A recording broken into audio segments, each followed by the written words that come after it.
ધારો કે કોઈ સંજોગોની અંદર જો આ ફાઇનલ મેચની અંદર વરસાદ પડી જાય તો શું થાય? નમસ્કાર.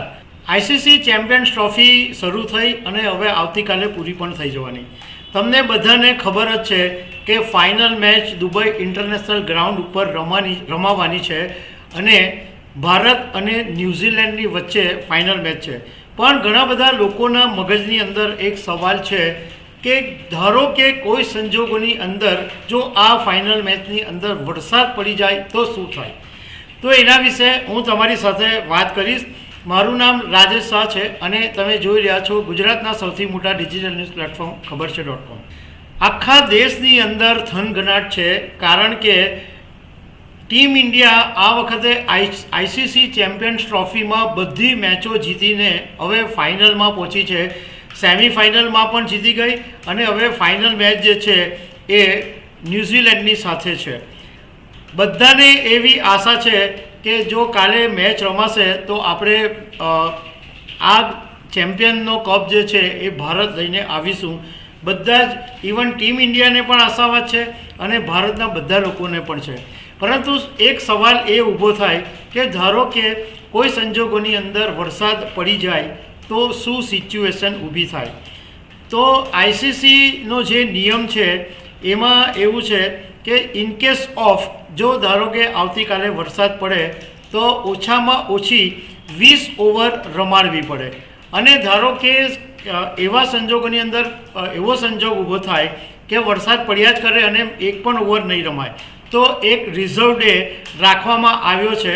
એટલે સપોઝ 9 તારીખે મેચ જો નહીં રમાય તો એ 10મીએ ફરીથી રમી શકાય.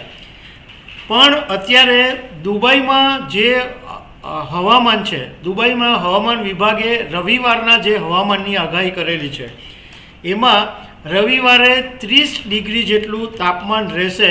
પણ સાથે સાથે એવું પણ કહેવામાં આવ્યું છે કે વાદળછાયું વાતાવરણ રહેશે અને 24 કિલોમીટર પ્રતિ કલાકે પવન ફૂંકાશે અને 43% જેટલી હ્યુમિડિટી રહેશે.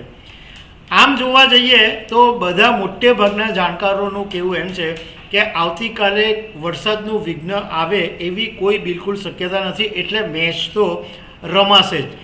બીજું કે બીજી પણ એક જાણકારી તમારે જાણવા જેવી છે કે ઇન કેસ ઓફ 9 તારીખે વરસાદ પડ્યો અને 10 તારીખે બી વરસાદ પડ્યો તો એવા સંજોગોની અંદર શું થાય? તો એવા સંજોગોની અંદર આઈસીસી ચેમ્પિયન્સ ટ્રોફીનો નિયમ એ છે કે બંને ટીમને વિજેતા જાહેર કરી દેવામાં આવે અને આવું 2002ની અંદર બનેલું છે.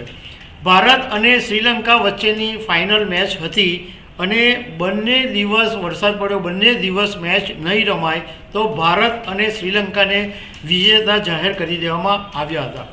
આપણે એવી આશા રાખીએ કે કાલે વરસાદ પડે બી નહીં અને ટીમ ઇન્ડિયા ચેમ્પિયન્સ ટ્રોફી જે છે એ ભારત લઈને આવે અને આશા બી છે કારણ કે ટીમ ઇન્ડિયા આ વખતે ડિઝર્વ કરે છે. ટીમ ઇન્ડિયા પાસે જે ખેલાડીઓ છે એ જબરજસ્ત છે.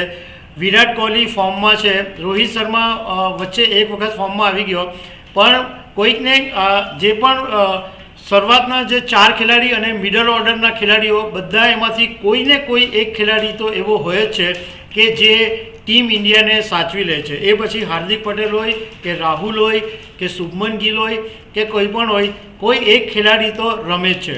તો આપણે એવી આશા રાખીએ કે કાલે વિરાટ કોહલી અને રોહિત શર્માનું પણ બેટ છે એ જોરદાર ચાલે અને ટીમ ઇન્ડિયા વિજેતા બને. તો દર્શક મિત્રો, આવી અનેક વાતો સાથે અમે તમને મળતા રહીશું. Thank you very much.